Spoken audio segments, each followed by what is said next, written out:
Hello and welcome to Bollywood breaking 2020। मैं हूं आपके साथ अदिति अवस्थी। सुशांत सिंह राजपूत की मौत के बाद से ही बॉलीवुड के बुरे दिन शुरू हो गए हैं और एक के बाद एक ऐसी बातें पता चल रही हैं जिन्हें सुनकर हर कोई यही कह रहा है कि बॉलीवुड की रियल पिक्चर वाकई काफी डर्टी है।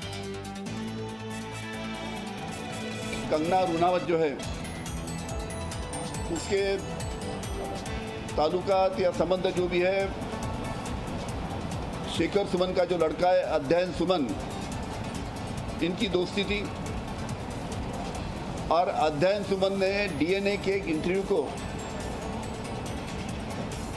जो इंटरव्यू दिया उसमें उसने बताया कि कंगना रुनावत ये ड्रग लेती है और उसी प्रकार मुझे भी उन्होंने कई बार जबरन ड्रग देने की कोशिश किया।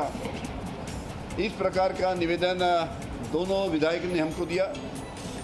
इस बार की पूरी डिटेल हमारी मुंबई पुलिस चौकसी करेंगी।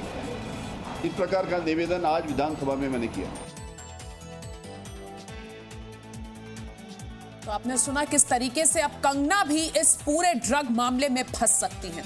वैसे सुशांत सिंह राजपूत की मौत को पहले दिन से ही सुसाइड केस मानने वालों को एम्स की फोरेंसिक टीम की शुरुआती जांच से झटका लगा है। एम्स के डॉक्टर्स का मानना है कि यह केस मर्डर का बिल्कुल हो सकता है।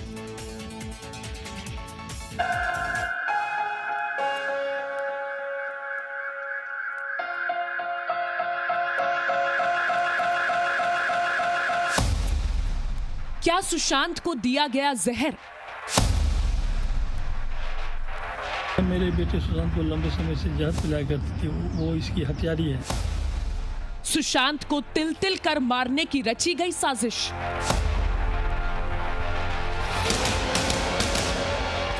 आखिर कौन है सुशांत का कातिल? सुशांत सिंह राजपूत केस की जांच तेजी से आगे बढ़ रही है। सीबीआई की मदद करने के लिए एम्स के डॉक्टर्स की टीम सुशांत की पोस्टमार्टम रिपोर्ट की जांच के बाद सुशांत की विसरा रिपोर्ट की भी जांच करने में लग गई है। छानबीन की जाएगी उन फोरेंसिक के डॉक्टर्स से कि टाइम ऑफ डेथ क्यों नहीं डाला उसमें पोस्टमार्टम रिपोर्ट में। इस जांच में पता लगाया जाएगा कि कहीं सुशांत को जहर देकर तो नहीं मारा गया। पिठानी और जो वहाँ पे थे उन लोगों ने ये कहा कि उन्होंने मॉर्निंग में जूस पिया था और इसका क्या कहते हैं नारियल पानी पिया था। अब उसके पीने के तुरंत बाद उन्होंने फांसी ले ली उनके हिसाब से। तो पेट में तो होना चाहिए था ना, उसका तो रॉ होना चाहिए था। तो इसलिए क्या रिपोर्ट में आया है नहीं आया, कुछ उन्होंने रिपोर्ट में नहीं लिखा है, लेकिन कहीं ना कहीं बैकअप पेपर में कुछ हो उसके बारे में। ये टीम 10 दिन के अंदर सीबीआई को विसरा रिपोर्ट की जांच सौंपेगी। अब आपके मन में सवाल आ रहा होगा कि आखिर विसरा रिपोर्ट क्या होती है और इसकी जांच क्यों की जाएगी, तो अब इसका जवाब भी जान लीजिए। किसी की मौत हो जाने के बाद अगर पुलिस शव का पोस्टमार्टम कराती है तो इस दौरान मरने वाले के शरीर से विसरल पार्ट यानी आंत, दिल, किडनी, लिवर आदि अंगों का सैंपल लिया जाता है। उसे ही विसरा कहा जाता है। अगर किसी शख्स की मौत संदिग्ध हालत में होती है, मौत के पीछे पुलिस या परिवार को किसी तरह का शक होता है, तो ऐसे केसेस में मौत की वजह जानने के लिए विसरा की जांच की जाती है। विसरा की जांच केमिकल एग्जामिनर करते हैं। वो विसरा की जांच कर ये पता लगाने की कोशिश करते हैं कि मौत कैसे हुई और मौत की वजह क्या थी। इस जांच में मौत का बताया गया वक्त और मौत का असली वक्त भी पता किया जाता है। साथ ही शरीर के अंदरूनी अंगों का रंग, नसों की सिकुड़न, पेट में मिलने वाले खाने के अवशेष आदि बहुत अहम माने जाते हैं। विसरा जांच में मौत का कारण साफ पता चल जाता है। सुशांत सिंह राजपूत केस की बनी विसरा रिपोर्ट इस वक्त परिवार और सीबीआई के संदेह के दायरे में है। प्रॉपर पोस्टमार्टम नहीं हुई, और अगर नहीं हुई तो किसके दबाव पे नहीं हुई। यही वजह है कि अब एम्स के डॉक्टर्स विसरा रिपोर्ट की जांच करेंगे। इससे पहले एम्स के 3 डॉक्टर्स की टीम ने सुशांत की सुसाइड वाली थ्योरी पर भी सवाल उठाए थे और ये सवाल उठे थे सुशांत के गले पर मौजूद जख्म के निशान को देखकर।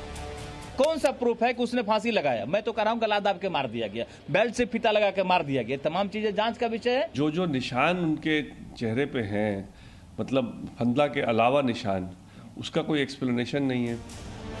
सुशांत की पोस्टमार्टम रिपोर्ट पर सवाल उठने के बाद सीबीआई ने एम्स के डॉक्टर्स की मदद मांगी थी, जिसके बाद एम्स के डॉक्टर्स की टीम मुंबई पहुंची और वहां पहुंचकर एम्स की टीम ने सबसे पहले सुशांत के घर जाकर क्राइम सीन को दोबारा रिक्रिएट किया और सुशांत के शव की तस्वीर के आधार पर उनका पोस्टमार्टम करने वाले डॉक्टर्स के लिए सवालों की एक लिस्ट तैयार की, जिसका जवाब कूपर हॉस्पिटल के डॉक्टर्स को देना है। इसमें सबसे अहम सवाल ये है कि सुशांत के गले के निशान पर आपकी क्या राय है? अंदरूनी जांच और निशान के बारे में आप क्या कहेंगे? आपने कैसे गला घोटने की आशंका को खारिज कर दिया? आप ये कैसे कह सकते हैं कि सुशांत के गले पर जो निशान है वो हरे रंग के कुर्ते के ही निशान है? एम्स के डॉक्टर्स ने जो सवाल उठाए हैं वो काफी गंभीर है, लेकिन सुशांत की पोस्टमार्टम रिपोर्ट पर जी न्यूज भी पहले ही सवाल कर चुका है। सवाल ये कि सुशांत की पोस्टमार्टम रिपोर्ट में टाइम मेंशन क्यों नहीं किया गया? मुंबई पुलिस ने जल्दबाजी में सुशांत की बॉडी का पोस्टमार्टम क्यों कराया? ऐसी क्या जल्दी थी कि पोस्टमार्टम रात में ही कर दिया गया? पोस्टमार्टम से पहले सुशांत का कोरोना टेस्ट क्यों नहीं किया गया, जो इस वक्त अनिवार्य है? सवाल यह भी कि पोस्टमार्टम रिपोर्ट में गला दबाकर हत्या करने के आरोप को क्यों खारिज किया गया? ये वो सवाल हैं जिनका जवाब सुशांत का पोस्टमार्टम करने वाले डॉक्टरों को देने हैं। वैसे आपको बता दें कि एम्स के डॉक्टर्स से पहले जी न्यूज भी कूपर हॉस्पिटल के डॉक्टर्स से सुशांत की पोस्टमार्टम रिपोर्ट को लेकर तीखे सवाल कर चुका है। मेरे साथ यहाँ पे कूपर हॉस्पिटल के डीन डॉक्टर पिनाकिन गुर्जर मौजूद हैं। सर, मैं सिर्फ एक ऑफिशियल स्टेटमेंट जानना चाहता हूँ, जो सच है वो जी न्यूज़ के दर्शकों के लिए सिर्फ इतना कि क्या सुशांत की पोस्टमार्टम के साथ कोई गड़बड़ हुई थी या नहीं? देखो, यहाँ महाराष्ट्र शासन का पीएम सेंटर है, वहाँ as far as our knowledge there is कोई गड़बड़ नहीं हुई है। सर, एक सवाल लेकिन सबके मन में ये है कि क्या उसका कोविड टेस्ट भी हुआ था बॉडी का सुशांत का, क्योंकि पोस्टमार्टम जो है रात को 11 बजे ही हो गया था। ये इसका आंसर फॉरेंसिक के एचओडी ही दे सकते हैं। जी, डॉक्टर किया गया था, टेस्ट किया गया था, रिपोर्ट नेगेटिव आने के बाद जो है ये नहीं, उसका विदाउट हम लोग report without reporting we have conducted, because in medical legal in spite of positive it will not be an postmortem नहीं होगा, ऐसा कुछ नहीं है। पोस्टमार्टम रिपोर्ट पर उठे इन्हीं सवालों के आधार पर सुशांत के परिवार ने सीबीआई को केस ट्रांसफर करने की मांग की थी। किसका दबाव था? किसने कहा था कि इस तरह से पोस्टमार्टम रिपोर्ट का एक जल्दीबाजी में किया जाए? और किसने कहा था कि पोस्टमार्टम रिपोर्ट जो है वो उतना डिटेल ना हो? तो उस कहानी में फिर वो पीछे कहीं ना कहीं बैकअप में कुछ मिलेगा कि कौन लोग उसमें इन्वॉल्व है जो कि इसको सारे मामले को दबाना चाह रहे थे। परिवार की इस मांग के बाद सीबीआई ने पहले सुशांत की पोस्टमार्टम रिपोर्ट की जांच की और अब सुशांत की विस्रा रिपोर्ट की जांच पर सीबीआई की नजर है, जो 17 सितंबर को आएगी। Presenting B News app, available on Google Play and App Store. Download it now.